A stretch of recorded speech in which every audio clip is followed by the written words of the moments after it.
Si, ça a l'air de marcher. Là, oui, c'est Ok, bon. c'est juste que ça met un Ouais. certain temps comme je suis sur la 4G. Hmm. C'est pour ça. Ok, Voilà, très bien, donc voilà, je bienvenue, mets ça bienvenue, pour pas bienvenue. que les gens- Ça marche? Ouais, Oui, c'est. Ouais. impec. Et donc, bah, vu que l'enregistrement n'a pas fonctionné la fois dernière, de quoi avons-nous parlé? Et en plus, j'étais pas là. Et en plus, voilà, tu cumules, hein, Michel, tu Ouais, ouais, cumules. ouais. Mais je crois que vous aviez parlé des inférences. Oui, exactement, on a parlé des inférences, on a parlé des trois types d'inférences, l'inférence par le pouvoir des faits, l'inférence par rapport à ce qui est communément reconnu, et l'inférence par conviction. Ouais, on a parlé surtout de la troisième d'abord, ouais. Où on s'appuie sur des écritures qui échappent à trois types de contradictions, des écritures qui font autorité, qui sont considérées comme valides. Pourquoi? Parce qu'elles échappent à ces trois types de contradictions par rapport aux phénomènes directement perceptibles, par rapport aux phénomènes qu'on peut certifier grâce à la raison et par rapport aux contradictions internes. Ouais, donc si on a une écriture qui fait autorité de ce point de vue-là, elle sera considérée comme ce qui nous permet de générer une inférence par rapport aux phénomènes qui sont extrêmement cachés, ouais, qui échappent totalement même à nos déductions logiques personnelles. Ouais. Ok. Mhm. Et donc c'est ce qu'on avait vu la fois dernière. Ok. Et donc voilà, inférence scripturale. Donc on est dans le passage. Vous Ouais, vous c'est au souvenez quand il y a W, non? écrit en gras, phénomène manifeste, phénomène imperceptible, etc. Ouais, ok. Donc ici, ok, donc c'est écrit en gras, phénomène manifeste, ok. Ngungyur en tibétain, il faudra rajouter un N, c'est pas grave, c'est Ngungyur. Ensuite, phénomène imperceptible ou phénomène caché, c'est comme vous voulez. C'est Kimchit Paroksha. Ouais, il manque un H après le C, c'est pas très grave. Et en tibétain, c'est Chungze Korgyur. Kogyur, ok. Et complètement imperceptible. Normalement, c'était Atyanta Paroksha en sanskrit. Ouais, pas Atyarta, mais Atyanta. Bon, c'est pas grave. Et Shinto Kogyur, ok, très bien. Et donc, on avait parlé de ça, on avait dit que, par exemple, les rouages subtils du karma, ouais, par exemple, quand dans les textes, on a cette mention d'Anat, Boga, Sukham, Shilat, ouais, on a Arya Nagarjuna qui dit ça, qui dit du don viennent les possessions et de l'éthique, le bonheur, entre parenthèses, des renaissances supérieures. Ouais, ça veut dire que c'est très difficile de le certifier par soi-même, on a besoin d'indications qui font autorité. Ok, donc ces inférences scripturales, ok. Euh, Très bien. Donc, on a un passage juste après. Je ne sais pas si vous, sur quelle page chez vous, c'est chez vous. La question de savoir si des écritures spécifiques, libres des C'est trois 121. contradictions. Pardon, combien? Page 121 sur le 121? PDF. Ok, Oui. super, impeccable. Ouais, très bien.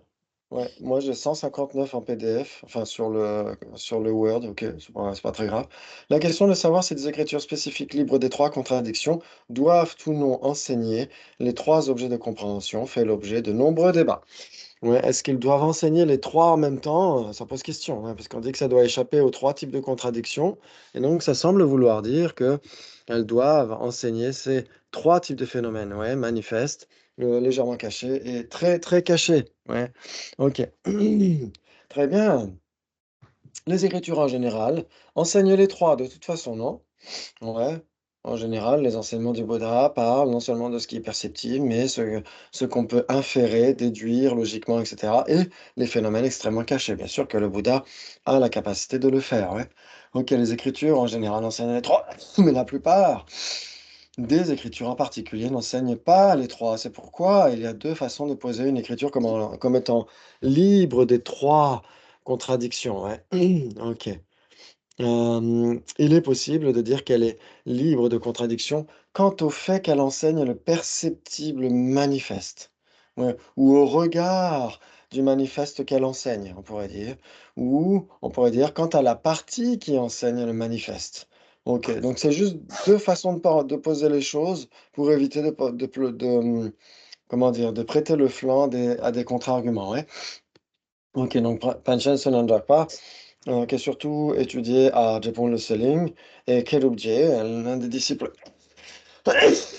proches de l'invention kappa se servent de la première, tandis que la Madhya qui est étudiée à Serraje en particulier, mais aussi à Ganden Shanse, si l'on suit la première, être libre des trois contradictions signifie, en ce qu'elle enseigne le perceptible manifeste, elle n'est pas invalidée par une cognition valide directe. Ouais, ok. Donc au regard de ce qu'elle enseigne, qui peut être directement vérifié, ça ne doit pas être contredit par notre vérification, tout simplement.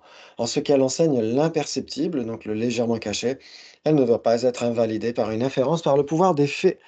Ouais, ça c'est très important. Ouais, si le Bouddha disait les phénomènes produits sont statiques, sont permanents, ça on pourrait le réfuter. Ouais, donc on dirait non, dans ce cas-là, cette écriture ne peut pas être considérée comme faisant autorité sur cet aspect en particulier. Ok, très bien. Ouais, et Kelub Rinpoche, donc Kelubje, il manque un H après le K, mais c'est pas très grave. Et Panchen Sonadharpa trouvent à redire à cette formulation, ils disent qu'une telle façon, pardon, ils disent qu'une telle façon de dire implique qu'une écriture libre des trois contradictions doit enseigner les trois objets de compréhension, ce qui n'est pas le cas, ouais, puisque certaines d'entre elles n'enseignent qu'un seul d'entre eux. Ouais, donc c'est juste des petits débats, c'est pas très important. Mais ceux qui l'utilisent répliquent que cela n'est pas fait en référence à toutes les écritures particulières, mais aux écritures en général. Ok. Cela se tient du point de vue de la compréhension, mais reste plutôt difficile à soutenir en débat. Selon nous, c'est pas très grave. Il y a des points parfois comme ça où il y a des nuances d'un manuel à l'autre, etc. Et ils ont des arguments pour étayer leur thèse. C'est pas très, ça, c'est pas le plus important. De manière générale, le sens de la signification de être libre des trois contradictions est si le passage enseigne le manifeste, aucune condition valide directe ne devrait réfuter cela, ouais, ne devrait pouvoir l'invalider. S'il enseigne l'imperceptible, donc le légèrement caché, aucune inférence par le pouvoir des faits ne peut l'invalider. Et si ce texte enseigne le totalement caché, aucune inférence par adhésion ne peut l'invalider. Ouais, ok. Donc, à titre d'exemple, si l'enseignement porte sur la nature de l'eau et soutient qu'elle remonte les pentes, cela est contredit par la perception directe. Ok, facile. S'il enseigne l'imperceptible et soutient que les personnes ont une existence substantielle, c'est contredit par l'inférence, par le pouvoir des faits. Donc, ici, en sanskrit, ils ont mis Atman, mais en fait, on peut l'enlever. Ouais. C'est simplement existence substantielle, c'est juste Dravya Sat. Ouais. Il n'y a pas Atman ici, mais c'est pas très grave. Si on avait parlé d'un soi un soi substantiellement existant, oui, on aurait pu dire Dravyasat Atman, ouais, mais c'est pas très grave. C'est juste un détail. Et Zeyeux en tibétain, ok, c'est contredit par l'inférence qui s'appuie sur les faits. Il y a quelqu'un qui a confondu les deux groupes et qui nous a rejoints sur les débats. Ok, très bien. Ça arrive souvent. Ok. Si l'enseigne un sujet complètement imperceptible et soutient que les renaissances heureuses surviennent par le don alors qu'elles proviennent de l'éthique, c'est contredit par une inférence par l'adhésion, hein, puisque une autre écriture va contredire cela. Très bien, c'est-à-dire qu'un autre passage d'écriture qui enseigne un phénomène complètement imperceptible, que les biens viendraient par le don. Ok, les écritures qui ne sont pas invalidées en aucune de ces façons sont dites libres des trois contradictions. Ouais, donc ça, on en a déjà parlé. Ça, c'est suffisamment clair, non? Ouais, ok, très bien. Maintenant, l'inférence par ce qui est communément reconnu, moi, ça me parle moins. C'est juste de dire, oui, en effet, il y a des aspects importants dans le monde un petit peu moderne. Ça veut dire que vous savez qu'on est dans le monde de l'information et on est aussi dans le monde de l'intox, forcément. Ouais, donc il faut faire attention. Et donc, il y a des gens, par exemple, qui diraient que l'homme n'a jamais marché sur la Lune, que c'est une invention totale, etc. Ouais, donc, dans ce cas-là, il ne ferait pas une inférence par ce qui est communément reconnu. Ouais, ce qui est communément reconnu, ça veut dire que on peut faire confiance au partage des savoirs. Ouais, c'est ce que dit par exemple Albert Moukébert. Ouais, on en a déjà parlé, j'aime beaucoup ce neuroscientifique. Il parle de ça, il dit que il faut pas hésiter à se spécialiser. Ouais, ça veut dire que les êtres humains peuvent se spécialiser. On a bien sûr des bases, des connaissances communes. Oui, on a des connaissances communes, etc. Mais il ne faut pas hésiter pour les êtres humains à se spécialiser. Pourquoi? Parce que on n'a pas nécessairement besoin d'être spécialisé en tout. Ouais, on peut faire confiance au savoir des autres. Ouais, donc au patrimoine intellectuel humain, etc., etc. Ouais, donc c'est ce que dit Albert Moukébert, le neuroscientifique. Il dit, faut pas hésiter à se spécialiser, à être un expert dans un domaine particulier et laisser l'expertise ou à un domaine ou à quelques domaines en particulier, bien sûr. On n'est pas obligé de se restreindre à un domaine, mais disons que on ne peut pas espérer être expert dans tous les domaines et donc laisser faire confiance d'une certaine manière au savoir, au partage du savoir chez les êtres humains, etc. Oui, donc par exemple, en effet, moi, je n'ai pas vu directement des êtres humains marcher sur la Lune. Ouais, mais je sais que c'est communément reconnu que dans la culture humaine, ça se sait, il y a un savoir infaillible qui peut être remis en question par des complotistes, etc. Ouais, par exemple, il y a des gens qui disent que la Terre est plate. Ouais, il y a un site internet américain qui dit qu'ils ont des membres à travers tous les coins du globe et ils acceptent que la Terre est plate. Mais ils disent qu'ils ont des membres dans tous les coins du globe. Ok, c'est très drôle. Et donc, donc si en effet il y a des gens qui sont complotistes qui disent la Terre est plate, forcément ils auront du mal à accepter que l'homme a marché sur la Lune. Ouais. Mais on le sait tous. On sait que la Terre est ronde, même si on ne l'a pas certifié nous-mêmes. On sait que l'être humain a marché sur la Lune, etc., etc. C'est un savoir qui se partage. Ouais.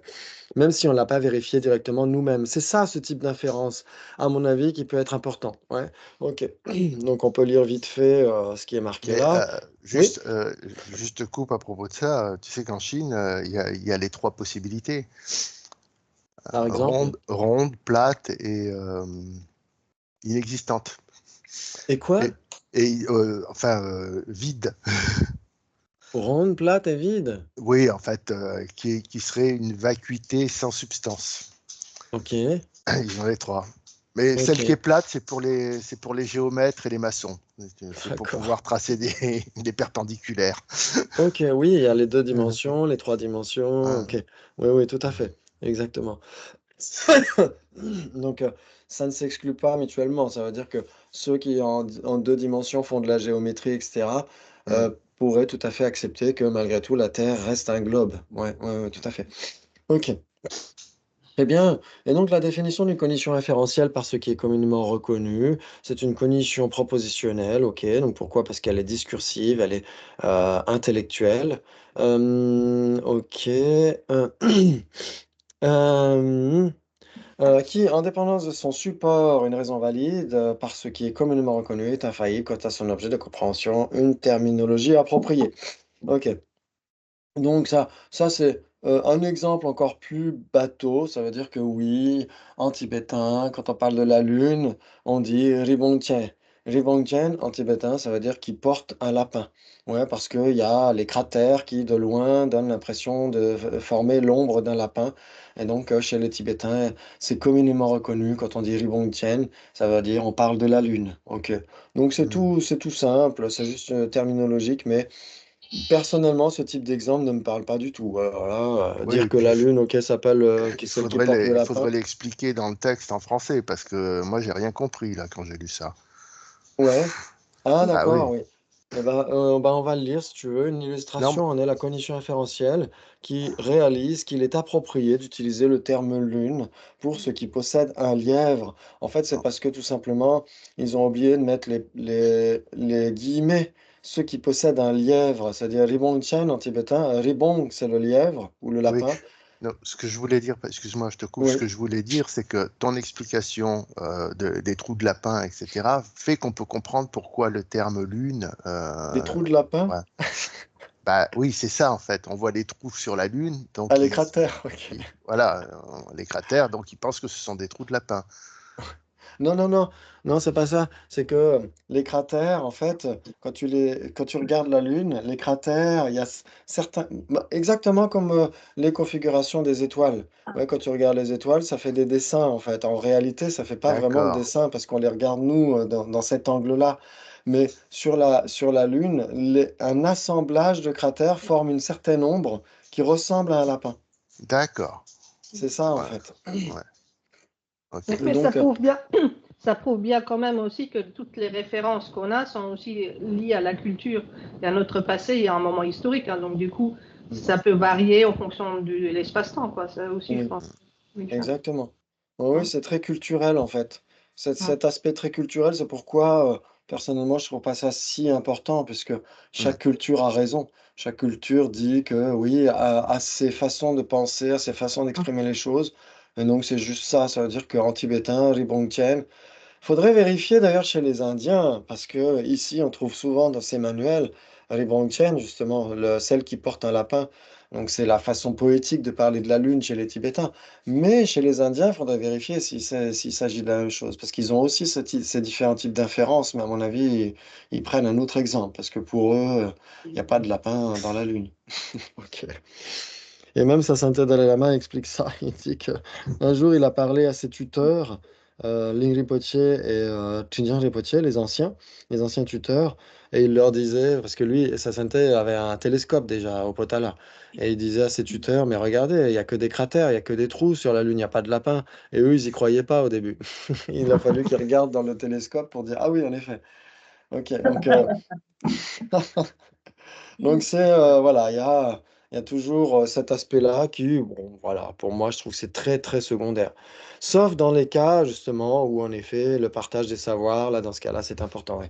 Donc, toutes les conditions sont produites en dépendance d'un support. Oui, nécessairement, vous êtes vous le savez, ça, ça vous parle. Toutes les cognitions sont produites en dépendance d'un support,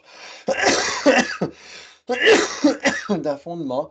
Donc, on pourrait dire en dépendance de causes et conditions, tout simplement. Ouais. Mhm. Ok, le fondement pour ce type d'inférence est un signe ou une raison, par ce qui est communément reconnu, ok. En d'autres termes, elle opère sur un objet établi par le pouvoir d'être reconnu selon l'usage du monde. Voilà, c'est culturel, tout simplement. La forme logistique de l'illustration donnée serait, il s'ensuit que le sujet, ce qui possède un lapin ou un lièvre, donc un nom tibétain pour la lune, est exprimable de façon appropriée par le terme lune, parce qu'il existe parmi les objets pensables. Ok, voilà, c'est juste ça. Comme on peut penser à tout, n'importe quelle culture a raison d'appeler la lune de telle manière ou le soleil de telle manière, etc., etc. C'est juste ça. On peut formaliser ainsi pour n'importe quel phénomène. Le sujet John est exprimable de façon appropriée par le terme lune parce qu'il existe parmi les objets pensables.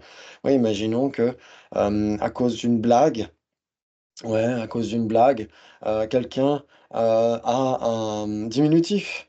Ouais, donc ce diminutif sera communément reconnu comme signifiant cette personne-là, tout simplement. C'est ça qu'il faut voir. Ouais. Cela revient à dire qu'il est approprié d'appeler John n'importe quoi, lune, soleil ou n'importe. Par exemple, en tibétain, on dirait Dawa, Nima, etc. Oui, cette personne peut très bien être appelée Dawa. Pourquoi? Parce qu'elle a un visage rond, etc., etc. Ok. Et c'est pourquoi au Tibet, on donne souvent aux enfants des noms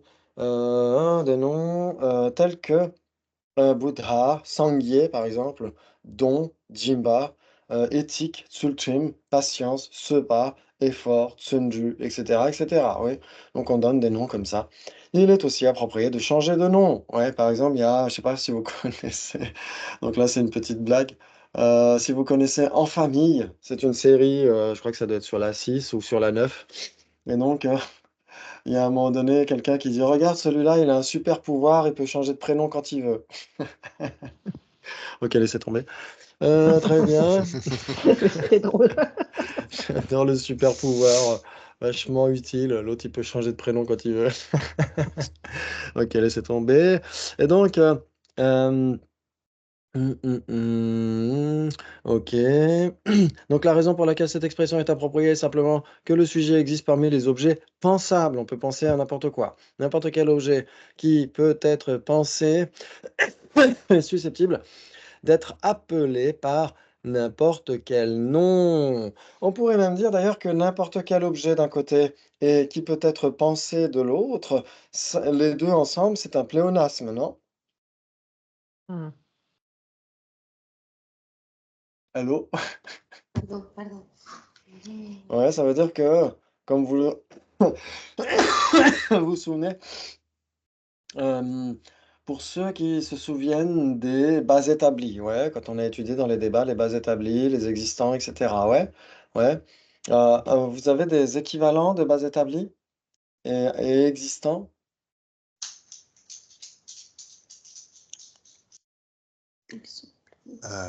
Oui, tu veux dire, ça serait la définition de base établie, c'est ça? Ou alors même des équivalents, il y a existant, base établie, il y a quoi d'autre? Il y a phénomène, qu'est-ce qu'il y a d'autre? Oui. Chose. Il y a, pardon? Il n'y avait pas chose aussi quelque part là-dedans. Ah bon? Ah, chose, chez les Bashika, mais sinon chez la plupart des écoles bouddhistes, chose sera plutôt un phénomène impermanent, ouais? Oui, c'est sûr. Oui. Ouais, très bien. Ok, donc il y a aussi phénomène caché. Phénomène caché, c'est aussi un équivalent de Hmm. existant. Ouais, pourquoi? Parce que la définition de phénomène caché, c'était quoi? Vous vous souvenez? Est-ce que quelqu'un l'a quelque part dans ses notes des débats, etc.? C'était ce qui...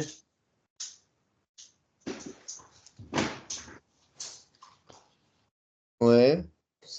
C'était quoi en tibétain? C'était Ranjin Tope Kok Tugipetsu Gitsompar Jawa. Ouais, Tompar Jawa, ça veut dire ce qui est réalisé d'une manière cachée, Kok Tugipetsu, par la conscience conceptuelle qui l'appréhende. Ranjin Tope, ouais. Ranjin Tope Kok Tugipetsu Gitsompar Jawa. Ouais, ce qui est réalisé de manière cachée par la conscience conceptuelle qui l'appréhende, ouais. Ok, ça veut dire qu'on peut penser à tout. C'est exactement la signification d'un objet. Un objet, c'est un existence, c'est ce qui peut être connu par l'entendement ou par une conscience, ouais. Et donc, c'est équivalent avec phénomène caché, dans le sens phénomène caché, on peut penser à n'importe quoi. Ça veut dire que dès l'instant où on génère une inférence pour tel ou tel phénomène, ce phénomène est caché pour la personne qui génère cette inférence. Oui, du Donc, d'une coup, certaine manière, ça serait une n'importe quel inférence. objet. Pardon, oui. Excuse-moi, du coup, une base établie, ça pourrait être une inférence. Alors, une base établie, comment ça? À partir du moment où c'est un phénomène caché Oui, qui peut être conceptualisé, oui. enfin, ça serait une inférence. Pour moi, c'est une inférence, ça. Alors, l'objet d'une inférence, on pourrait dire, oui. D'accord. L'objet Ouais. d'une. Oui, tout à Mm. fait. Ouais. Très Ok. bien. L'objet d'une inférence, en effet. C'est exactement ça. Alors, en effet, ici, ce qui est intéressant dans la définition donnée par Yonzin Pulbuchok d'un phénomène caché, quand il dit ce qui est réalisé de manière cachée par la conscience conceptuelle qu'il appréhende, c'est intéressant parce qu'il ne parle pas d'inférence, mais une conscience conceptuelle, si elle réalise son objet, euh, ça peut être juste un souvenir. Oui. Vous vous souvenez, on avait parlé des cognitions subséquentes, conceptuelles, telles que les souvenirs. Les souvenirs, en effet, doivent réaliser leurs objets parce que ce sont des cognitions subséquentes. Et la définition d'une cognition subséquente, c'est tadam, ta ta ta ta, roulement de tambour. Voilà. Euh, Ce qui apparaît. Alors, c'est ce qui apparaît à la conscience après une. J'essaye, hein. C'est ce qui apparaît à la conscience ou par la conscience après une cognition directe non erronée. Ok. Oui, on pourrait dire que pour alors une perception, une cognition directe non erronée. Ok. Donc ok. Ok, donc c'est proche en effet de la de la définition, on pourrait dire de la description d'une cognition subséquente. Donc, une cognition subséquente, c'est une cognition qui réalise ce qui a déjà été réalisé. Ouais. Ok. Mhm. Donc, en effet, ça veut dire qu'il faut qu'il y ait au préalable une cognition valide qui réalise son objet, et ensuite, les moments ultérieurs vont être des cognitions subséquentes, qu'ils soient conceptuels ou pas. Ouais, donc là, dans le cas du souvenir, c'est nécessairement conceptuel. Ok, très bien, très bien, très bien. Ouais, c'est un petit peu des révisions de ce qu'on a vu jusqu'à maintenant, même si on va en reparler, ouais. Ok, ok, ok. Très bien. Donc là, simplement pour dire que oui, on pourrait débattre là-dessus. N'importe quel objet, ouais, un objet, ça veut dire un existant, un phénomène, une base établie, etc. Tout ce qui existe, ouais, et qui peut être pensé. Ouais, donc ça veut dire qu'on peut penser à tout ce qui existe. Donc c'est un peu juste pléonasme ici, c'est juste pour dire ça. Appeler n'importe quel objet de la manière dont on le souhaite n'est pas un problème parce que les noms n'existent pas de façon inhérente dans les objets. Et donc en général, dans la tradition indo-tibétaine, on dira que pour désigner pour attribuer des termes, euh, il y a deux façons. Il y en a une, c'est quoi déjà? C'est Depe Gyalpo en tibétain. Depe Gyalpo, ça veut dire le roi du désir. Ça veut dire que c'est vous qui décidez. Ouais, vous pouvez décider d'appeler votre chat comme vous souhaitez. Ouais, vous pouvez l'appeler dictionnaire, tapis, Ramsès, comme vous voulez, c'est vous qui décidez. Par le pouvoir du désir. Ouais. Et il y a des attributions de termes qui sont faites en dépendance de la signification. Ouais, par exemple, euh, parapluie. Parapluie, oui. Se protéger de la pluie, ouais, etc., etc., ouais. Tire-bouchon, etc., etc., ouais. Donc dans ce cas-là, c'est parce qu'il y a un verbe dans le... Mais dans les traditions sanskrites, c'est pareil. En sanskrit, il y a deux façons aussi d'envisager l'appellation des termes assez similaires. Ok, très bien. Appeler n'importe quel objet, ok, donc ça, on l'a vu. Parfait, parfait. Et on passe à la page d'après. Oh là là, on avance trop vite. Oh là, je suis totalement ébouriffé. Cela peut se comprendre à travers l'exemple d'un pot, le nom par lequel est désigné cette chose aux formes arrondies et à la base plate qui sert à contenir de l'eau. Ça vous rappelle quelque chose, cette phrase? Oui, oui, oui, je l'ai lu Oui. hier aussi. Oui, oui, Oui, c'est toutes les définitions qu'on a fait là. oui, c'est la définition de quoi? D'impôt. Ouais, exactement. Chose aux formes arrondies à la base plate qui sert à contenir de l'eau. C'est une autre formulation pour la définition de pot. Bravo. Qu'une chose aux formes arrondies, soit un pot, n'est pas quelque chose qui est établi par son propre mode d'être à partir de sa simple existence produite. Ouais. Ok. Ça veut dire que nous, on dit pot, mais d'autres disent boompa, etc., etc. C'est plutôt parce que quelqu'un a attribué au départ le nom. Ouais. Oui, La désignation verbale pot à cette chose aux formes arrondies à la base plate qui sert à contenir de l'eau et que cela est ainsi devenu reconnu comme son appellation usuelle. Ouais. Ok. Très bien, mais rien n'empêche de l'appeler autrement. Bah oui, hein, on a tous des diminutifs, on a tous quelqu'un qui nous appelle d'une certaine manière, d'autres personnes qui nous appellent autrement, etc., etc. Ouais, par exemple, bah, il y a beaucoup de gens qui ont continué de m'appeler Christophe même quand j'étais moine, et il y a des gens qui continuent de m'appeler Jimpa même quand je suis laïc. Ouais, certains de mes enseignants, par exemple, continuent de m'appeler Jimba, etc., parce que c'est plus facile pour eux. Donc, ou parce que par habitude, etc. Donc, on peut appeler n'importe qui, n'importe comment. Mais après, il y a des limites. Ouais, par exemple, il y a des lois en France. Il y avait des gens, par exemple, des parents qui voulaient appeler leur enfant Nutella ou des trucs comme ça. Ouais, donc, c'est un peu débile. Ouais, parce qu'à l'école, bonjour, quoi.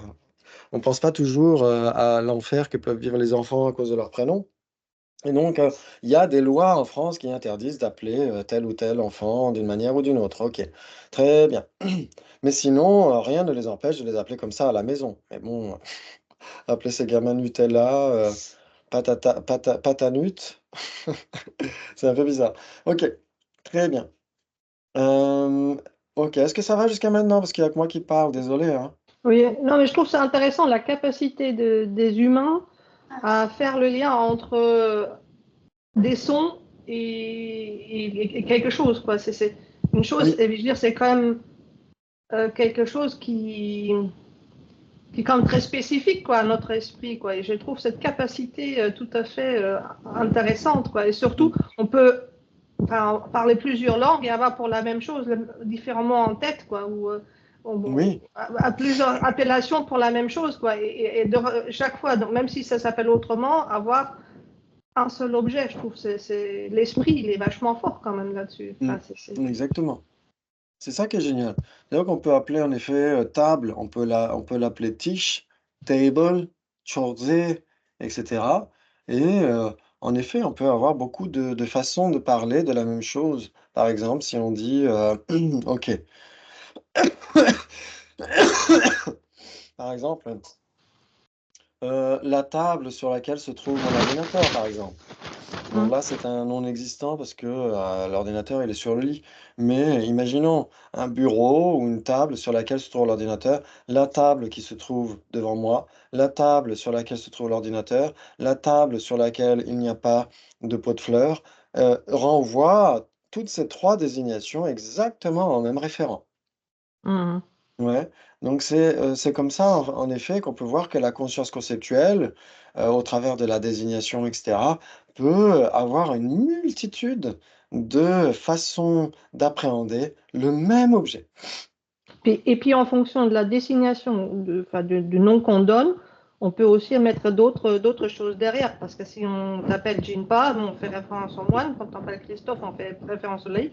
Même si c'est toi, tu es la même personne, mais il y a d'autres choses qui se mettent en place derrière. Quoi. Oui, On a quand même des exactement, capacités. tout à fait.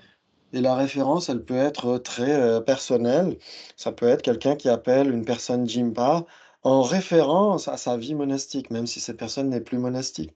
Donc ça peut être juste comme ça, cette personne a été, avait pris les vœux et cetera, ou cette personne était laïque avant d'être moine et donc on continue de l'appeler laïque parce qu'on l'a toujours appelé par ce prénom-là. Donc en effet, on peut voir que c'est très fluctuant et c'est là où cette désignation en tibétain de Pe Gyalpo, le le pouvoir du désir, ça veut dire comment est-ce qu'on souhaite appeler telle ou telle personne ou tel objet de telle ou telle manière, ouais. Exactement. Et donc, c'est très, très subjectif, ouais. Et puis là Ok. aussi, ça peut dérailler parce que si appelle, après, je peux appeler une telle personne, bah, t'es pas bien, t'es un con ou je ne sais pas quoi, après, ça peut dérailler. Quoi. C'est Oui, là aussi qu'il faut faire exactement. attention. Qu'est-ce que je mets derrière? Parce qu'après, dans mon cerveau, ça peut engendrer des choses par rapport à ce que j'entends, par rapport à ce que je dis. Oui. Quoi. C'est là où, en effet, on peut voir que la désignation, elle est en effet très subjective, etc., ou intersubjective. Mais en même temps, elle est très puissante. Il faut faire très attention Mm. avec le pouvoir de la suggestion, etc. Par exemple, pour les gamins, quand les gamins font une erreur, on ne dit pas tu es méchant ou tu es débile. On dit ton acte est méchant, ton Mm. acte est débile. Mais ce que tu as fait est débile. Mais on ne dit pas à un enfant tu es débile. On ne doit pas l'identifier à une caractéristique extrêmement temporaire et ponctuelle. Ouais, sinon, il s'identifie à ça et c'est très malsain. Ouais, par contre, dire ton action, ton comportement est débile, oui, ça, on peut Mm. l'amener à reconnaître ça, mais pas dire tu es débile. Ouais, ça, c'est le pouvoir des mots, de la suggestion est très, très important. Ouais, Mm. ouais, ça peut être, ça peut suivre la psychologie d'un gamin pendant très, très longtemps jusqu'à l'âge adulte, etc. Ouais. Donc, c'est important que les enseignants comme Vali et d'autres puissent en effet tenir compte de ça, de la façon dont Mm. on emploie le, le, le verbe. Et le langage non verbal aussi, d'ailleurs, est très Mm. utile. Ouais. Ok, très bien, très bien, très bien. Euh, très bien, mais rien n'empêche de l'appeler autrement. Si l'on veut appeler un pot tissu, par exemple, et avec le temps et l'usage réitéré, il suffirait de dire tissu pour que l'image d'une chose aux formes arrondies et plates à la base, qui sert à contenir de l'eau, apparaisse à l'esprit. Le fait qu'en ce moment, lorsque le mot pot est utilisé, une chose aux formes arrondies et à la base plate qui sert à contenir de l'eau apparaisse dans notre esprit.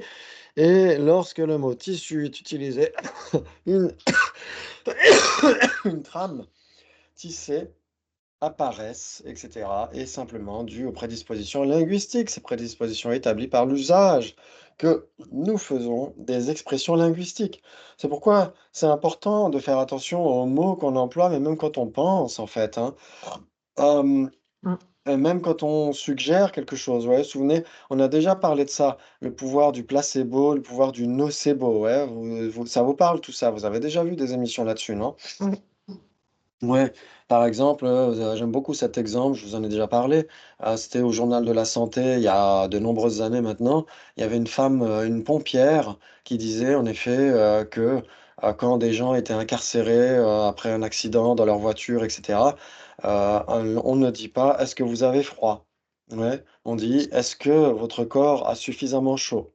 Ouais, donc ça veut dire que déjà, on n'identifie pas la personne à son corps, on dit est-ce que votre corps, au lieu de dire est-ce que vous avez froid, on dit est-ce que votre corps, ouais, on désidentifie la personne d'une certaine manière, on lui permet de prendre un peu de distance par rapport à son corps, surtout si, imaginons qu'il soit extrêmement amoché et douloureux, etc. Ouais, ok.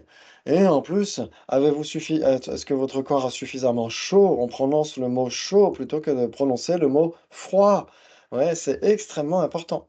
Et Mm. pourtant, ça renvoie à la même chose d'une certaine manière. On veut Oui. dire la même chose, mais on le dit d'une façon extrêmement différente, extrêmement Mm. humaine dans ce cas-là. Ouais, vous voyez la nuance énorme qu'il y a entre ces deux? Oui, oui, Oh, oui. oui, Oui, très Ouais. bien. oui. Donc, donc C'est c'est le toutes les pouvoir de la inductions, suggestion. Oui, c'est tout le phénomène des inductions hypnotiques en fait oui, qu'on Oui, oui, utilise oui. en thérapie. Ouais. exactement. C'est tout à fait ça. Moi, C'est j'ai un autre exactement. exemple qui est Oui, désagréable, c'est le jour où on est passé de porteur sain à malade asymptomatique. oui. C'est là où on Celui-là, voit il qu'il y a était des très zones de bon. gris.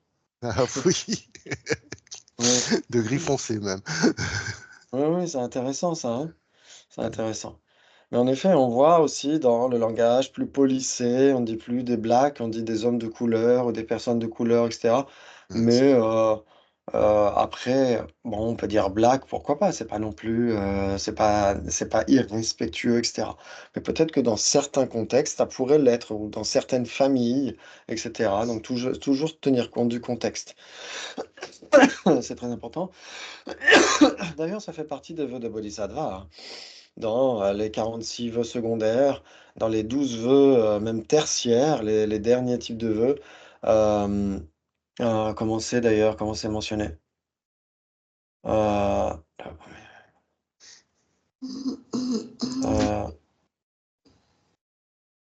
euh, oui, où on fait attention à la sensibilité d'autrui, ouais, on fait attention à l'esprit d'autrui.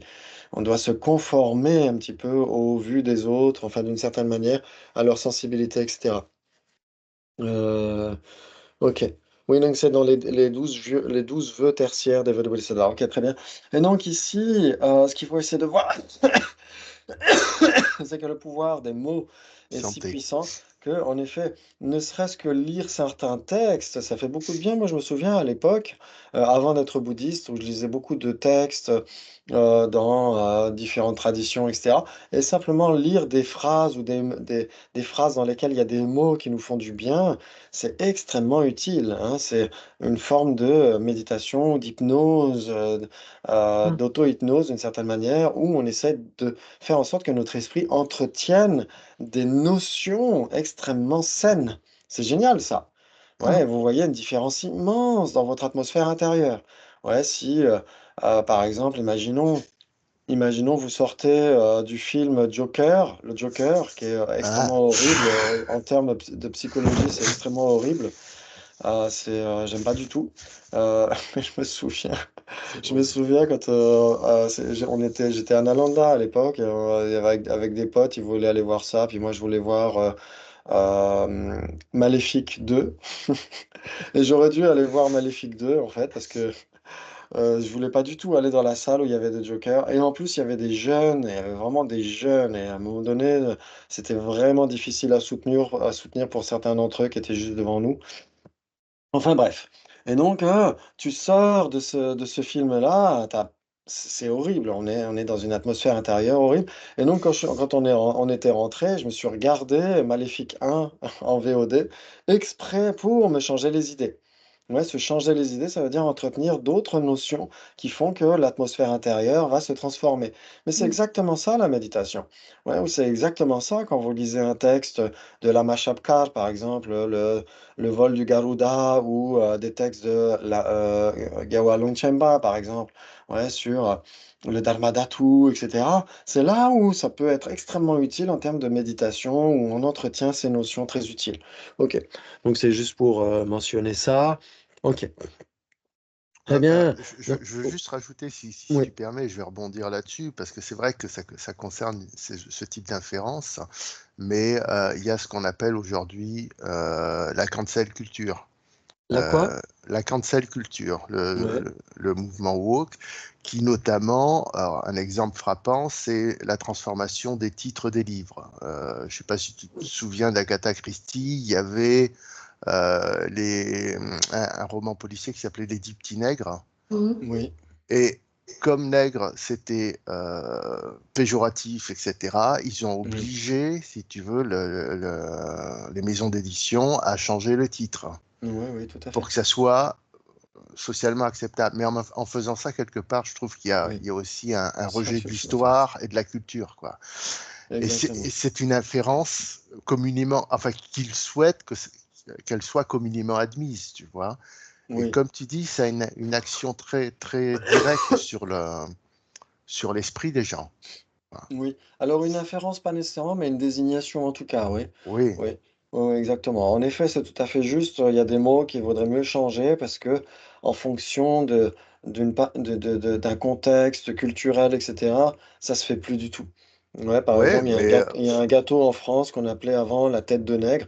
Et bah en oui, effet, c'est ils vaut l'ont mieux changé. dire une meringue chocolatée ou il y a d'autres façons de parler, en effet, parce que il y a tout un contexte d'esclavagisme, etc. Et donc, il y a cette culture-là, en fait, Bah, moi, j'habite dans une ville d'expansion, où il y avait, expansionniste, dans tu vois, ces termes-là. Donc, c'est peut-être mieux de changer malgré tout, c'est bah vrai. non, je crois pas, parce que tu vois, moi, j'habite une ville où qui était un pôle du passage des esclaves de la France vers les Amériques. Euh, pour moi, il y a un musée de cette histoire-là. Ça Mm. fait partie de notre passé, de notre culture. Et ça, même si on sait que c'est horrible, que cette période-là, elle a existé, elle n'existe plus aujourd'hui, mais il ne faut pas la renier. On On la n'existe plus en porte. France. Ouais. Bah, ils excluent un peu partout où ils peuvent, quoi. Oui, l'esclavagisme existe encore dans certains pays, oui, Bah, exact. ouais, Hélas, hélas, oui. un SMIC, c'est guère plus que. Mais bon, ça, c'est Oui, on pourrait un dire autre sujet. les crédits actuels sont une forme d'esclavagisme aussi, de chaîne aux pieds, oui, on pourrait dire ça. Ok, mais en effet, on pourrait dire oui, il y a le mot négritude qui existe. Ouais, quand vous regardez par exemple ces émissions sur Arte, les idées larges, ouais, par exemple, on parle de Hmm. négritude externe dans certains contextes parce qu'il y a une histoire, etc. Mais c'est vrai que de nos jours, si on voit qu'en effet, ça peut entretenir une certaine forme de racisme en filigrane, de manière non dite, etc. Il Non, vaut mais mieux s'abstenir. je suis pas d'accord. Ouais. Enfin, moi, quand je vois un noir dans la rue, je vois un noir, je vois pas un nègre. Ah oui, tout à fait. Toi, Voilà. oui. Par Toi, contre, oui. j'ai des gens, je croise des gens. J'avais Voilà. un huissier, pas un huissier, un juriste à la maison hier. Il parlait des problèmes de son fils en Afrique parce il est parti comme soldat là-bas. Et puis à un moment, il dit nègre. Il s'est tout de suite repris. Euh, mais tu vois, bon, il porte encore cette Ouais. pensée-là chez lui, mais il la corrige. Oui, oui, tout à fait, Mais la j'espère. pensée, le mot lui-même doit J'espère. pas. Le mot lui-même, pour moi, il est porteur d'une histoire Ouais, ancienne, dépassée, très heureusement. douloureuse. Mm, Ouais. Et c'est pas en mm. supprimant le mot que tu vas supprimer l'histoire, tu vois. Alors, je pense que c'est quand même malgré tout mieux de transformer les choses parce que, par exemple, en effet, euh, par exemple, sinon ça pourrait oui, ça pourrait être dangereux. Il y avait une émission une fois, c'était aux États-Unis et il y avait un prof d'histoire qui disait aux gamins, «Oui alors, les Indiens, ça a été un gros problème». Voilà et il est juste passé à autre chose. C'est tout. Oui. Les Indiens, c'était un gros problème. OK, d'accord, merci, ciao, au revoir. Donc, c'est là où on se dit, il faut quand même malgré tout essayer d'approfondir les choses d'une certaine manière et dire, il y a des choses qui ne doivent plus se faire. Ça, c'est fait, mais ça Mhm. doit plus se faire. Mais bon, surtout quand on parle à des enfants, pour les prochaines générations, etc. Bon, c'est juste la façon dont on parle, parce que ça peut entretenir une forme de quelque chose d'assez sournois et en filigrane. Ouais. Et c'est là où, en effet, on doit faire attention au langage parce qu'il y a le nocebo et le placebo, et même d'une certaine manière, le placebo et le nocebo culturel aussi. Donc, c'est juste là où il faut faire attention. Mais après, bon, après, les gens sont libres, hein. Ok. Moi, ce que je trouve quand même, c'est qu'il y a, pour moi, il y a des limites par rapport à, par exemple, l'écriture inclusive. Quand Mm. on pense à l'écriture inclusive, c'est tellement compliqué parce que j'ai tellement d'élèves qui ont déjà du mal à écrire et en plus, on leur donne une difficulté en plus avec l'écriture inclusive. Oui. Pour moi, c'est pas inclusive dans la mesure où on exclut déjà des gens qui ont du problème à écrire quoi, à la Oui, base. oui, Pour moi, exactement. là, il y a quand même des limites à vouloir inclure Oui. parce qu'après, on fait émerger d'autres soucis, quoi. C'est là où l'importance de l'étude des généralités et de la conscience conceptuelle. Ouais, c'est très important de voir, par exemple, comment est-ce que on inclut des phénomènes dans des catégories et on exclut d'autres phénomènes de ces catégories, etc. Oui, oui. Mais tout ça est très fluctuant aussi et très conceptuel. Par exemple, ici, si je vous demandais de nous inclure tous dans des catégories, vous pourriez le faire. Et vous pourriez aussi nous exclure d'autres catégories, Voilà, etc. c'est ça. Ouais, par exemple, on pourrait inclure toutes les personnes ici dans être humain, étudiant, étudiant dans philosophie bouddhiste, en psychologie bouddhiste, etc. Mais on pourrait faire des séparations aussi. On pourrait séparer les hommes et les femmes. On pourrait séparer les Français des pas Français. On pourrait séparer les euh, Les blonds. euh, oui, exactement, oui, ceux qui s'habillent en bleu, ceux qui ne s'habillent pas en bleu, etc., etc. Oui, et donc ça veut dire que nos consciences conceptuelles peuvent englober, peuvent inclure et peuvent exclure aussi. Mais dans l'instant où on a une inclusion, il y a nécessairement une exclusion. Et Exactement. inversement. Ouais. Donc, c'est là où il faut faire attention de justement ne pas euh, faire trop ressembler la généralité à une instance particulière. Ouais, c'est ce que dit la philosophe dans les idées larges, justement, par rapport au particulier le particulier et le général. Ouais. Et donc, ça, c'est vraiment passionnant. Ouais, où il y a certains partis d'extrême droite qui voudraient que français, la généralité français, ressemble à certaines instances particulières et pas à d'autres. Ouais, vous voyez ce que je veux dire? Bien Ouais. sûr. Et donc ça, on voit que ça peut s'appliquer à la politique, à la vie au quotidien, etc., dans la vie en société. La philosophie bouddhiste n'est pas sans passerelle avec la réalité au quotidien, c'est tout le contraire, ça doit être appliqué au quotidien. Ouais, donc nos raisonnements devraient, et le contenu informatif qu'on a là, devrait pouvoir nous aider à débattre avec quelqu'un d'extrême droite si cette personne le souhaite, débattre, et qu'on essaye de discuter par rapport à ces fausses conceptions, ces fausses généralités qui sont fabriquées à partir de certaines instances seulement et pas d'autres. Ouais, et donc là, on n'est plus inclusif du tout, on est trop exclusif dans ce cas-là. Ouais. Mm. C'est ça qui est intéressant. Ok. Donc ça pourrait nous emmener loin dans ces discussions-là. Ok. Mais je suis Très pas bien. sûr, je suis pas sûr que la politique doit s'immiscer dans la philosophie à ce niveau-là, tu vois. Alors, au contraire, je Mm. pense que c'est justement l'intérêt de la philosophie. Si Oui, elle ne s'immisce pas dans la politique, elle n'a aucun intérêt. C'est juste tout à fait.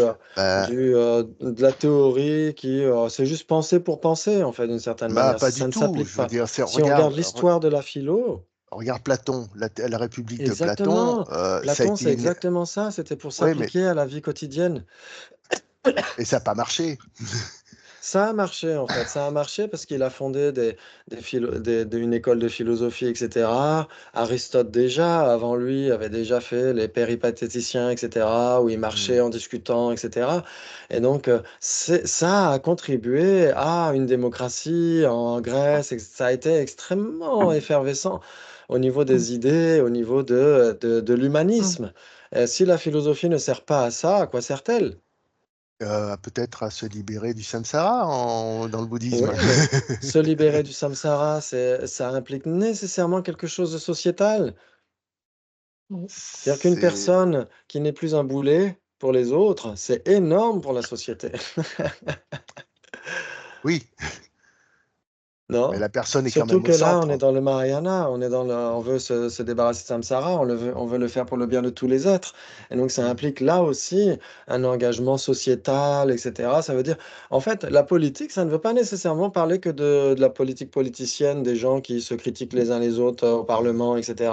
Ou des votes, des élections, on fait des programmes, on fait des élections. La politique, c'est beaucoup plus vaste que ça. Police, c'est la ville en grec. Ça veut dire Voilà, comment est-ce qu'on d'accord. vit au quotidien au milieu des autres.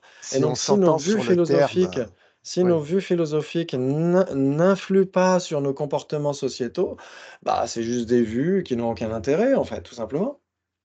Non? Non, non, mais je suis d'accord si tu retiens le terme de politique dans son sens le plus noble. Ah oui, D'accord. tout à fait. Chez moi, Si, c'est toujours parce comme qu'on était ça, hein. parti de Politique, l'extrême c'est pas la droite, là. politique politicienne de Sarko et machin et Ouais, tout ça. Ça n'a rien à voir, ouais. mm, bien sûr. Ok. C'est un mode de vie. Oui, exactement, c'est Mm, ça. C'est comment, en effet. mm. Comment est-ce qu'on contribue un petit peu au vivre ensemble de notre société grâce aux vues qu'on a, des vues qui sont plus ou moins englobantes, plus ou moins inclusives, etc., etc. Oui, ok, plus ou moins cool, tout simplement. J'ai l'impression. Très bien. Ok, mais c'est intéressant tout ça. Très bien. Très bien. Ok, simplement l'usage que nous faisons des expressions linguistiques. Cela n'est en aucune manière dû au pouvoir de l'objet externe, mais à celui de l'association, et l'association du référent avec son imputation. Or, les associations peuvent être modifiées, ce qui n'est pas le cas des qualités inhérentes à l'objet. Ouais, lorsque le feu apparaît à une perception directe, par exemple, les qualités de chaleur et de combustion apparaissent. Oui, chaud et brûlant doit nécessairement apparaître, et non celles d'humidité et d'hydratation. Ouais, ça c'est plutôt pour l'eau. C'est parce que la chaleur fait partie de la nature du feu, OK. Une inférence, par ce qui est communément reconnu, est une condition qui réalise qu'il est approprié d'exprimer un objet à l'aide d'un terme, simplement parce qu'il existe en tant qu'objet pensable. Elle est infaillible quant à son objet de compréhension, une terminologie appropriée. Pour reprendre l'exemple cité, ce qui possède un lièvre, donc ribongchen en tibétain, n'est pas une terminologie appropriée, mais le fait de pouvoir l'exprimer de manière appropriée à l'aide du terme lune en est une. OK. La raison pour laquelle l'exemple fonctionne dans ce sens et affirme que ce qui possède un lièvre est susceptible d'être appelé la lune. Je crois d'ailleurs qu'il y a un L majuscule à lune, mais il faudrait vérifier. Plutôt que de dire que la lune est susceptible d'être appelée ce qui possède un lièvre et qu'il existe de nombreux objets désignés par le terme lune, par exemple le mercure, peut-être en tibétain, il faudrait vérifier. Le visage d'une jeune fille, le camphre, un certain médicament et l'astre dans le ciel, la nuit. L'essentiel est de comprendre que parce que la Lune existe parmi les objets pensables, elle peut être appelée n'importe comment. Ok. Donc là, franchement, c'est Ouais. pas le plus important. Ouais. Ok, l'impouvoir par le pouvoir des faits, ça, l'inférence par le pouvoir des faits, ça, c'est important. C'est ce qui nous permet de certifier quoi en particulier? Que les choses existent. Par exemple, et parmi les existants, les plus importants. Les impermanents? Oui, l'impermanence subtile et et aussi, qu'est-ce qui est très important parmi les existants?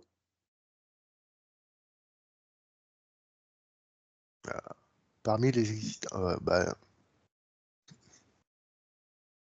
je dirais tout, mais c'est quoi en particulier? Parce que Qu'est-ce qui est important? les phénomènes manifestes, peut-être? Oui, mais qu'est-ce qui est encore plus important?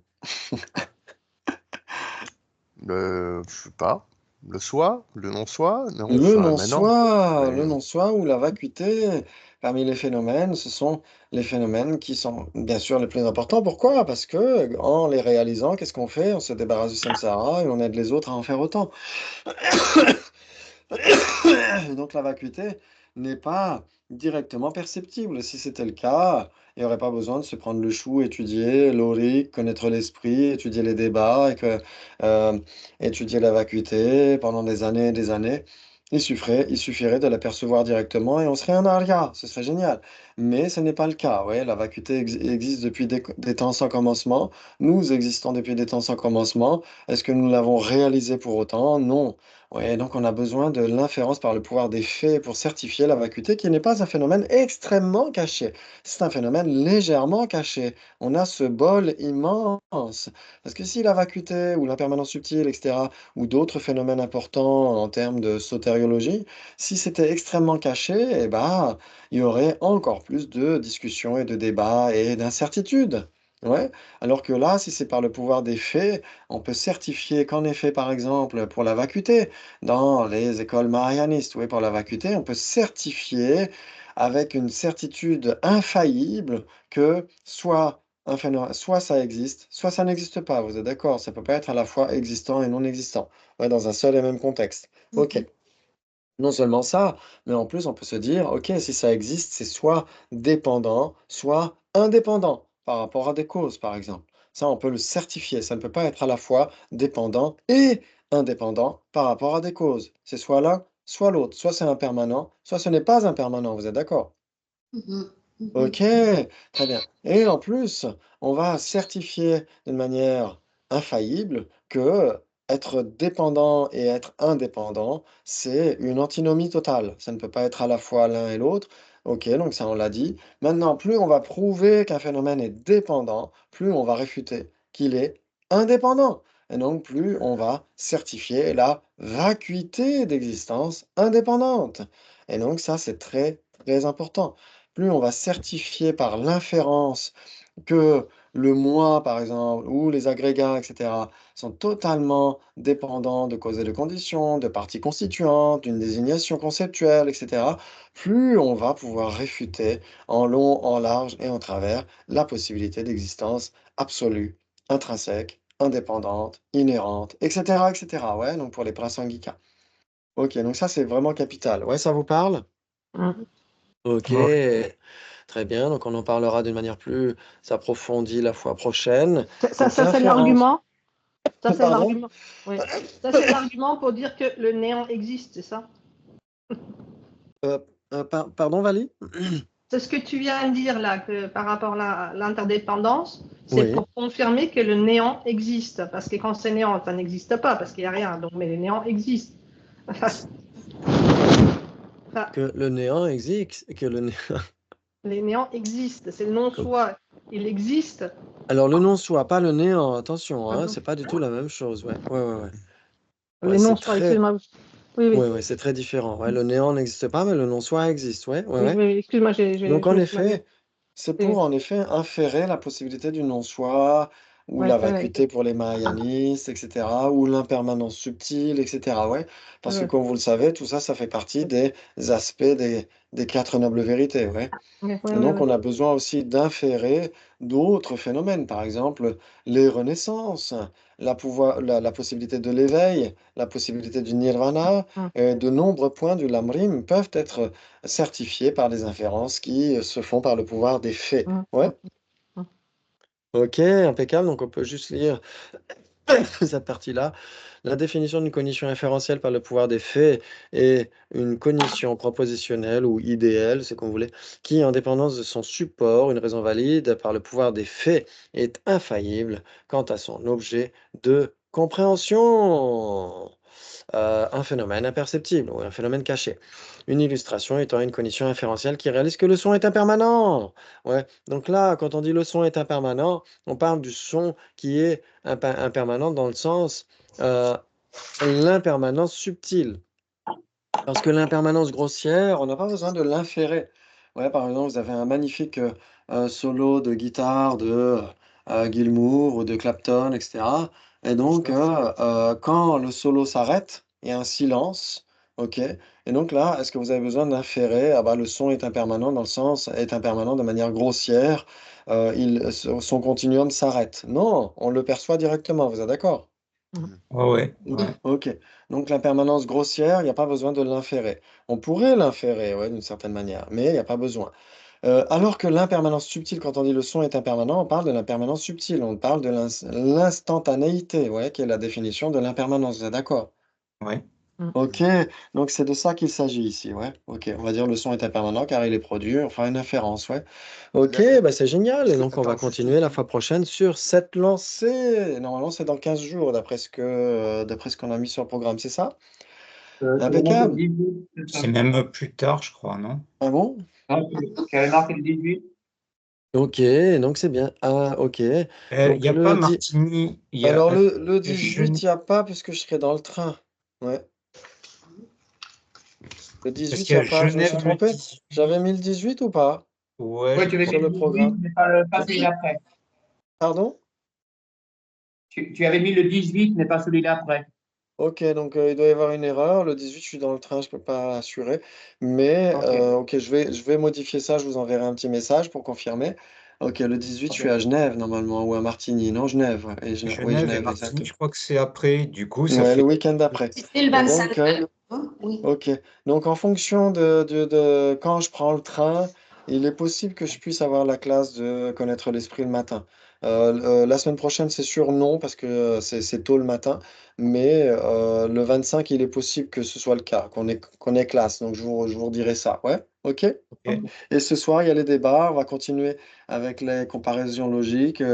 Bah, je vais vous donner en live, on va se faire un petit quiz en live pour essayer de comparer les phénomènes et de débattre ensemble pour s'amuser.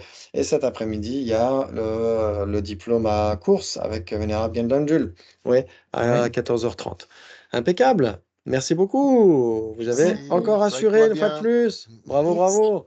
Et donc, il y aura Merci. le replay sur le YouTube cette fois-ci, j'espère. Ok, merci. Bonne journée, à plus tard. Merci. Ciao, Merci. ciao. Allez, Merci. ciao, ciao, à plus Salut. tard. Ciao.